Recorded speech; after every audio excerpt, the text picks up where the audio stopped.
فرماتے ہیں کہ حضور نے فرمایا کہ بندہ کہتا ہے میرا مال میرا مال میرا مال، ساری زندگی کہتا رہتا ہے میرا مال میرا مال، میرا پیسہ میری دولت،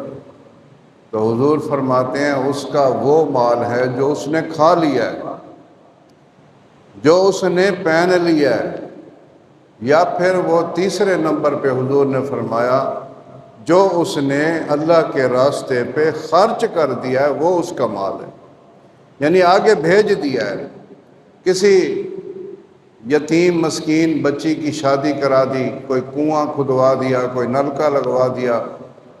کوئی مسافر خانہ بنا دیا، کوئی مسجد بنا دی، کسی غریب کی مدد کر دی،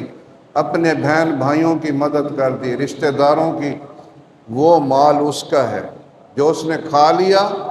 جو پہن لیا، جو اللہ کے راستے پہ خرچ کر دیا، وہ اس کا مال ہے۔ جو چھوڑ کے جائے گا وہ اس کا نہیں، وہ وراثت ہے، وہ پچھلوں کا مال ہے۔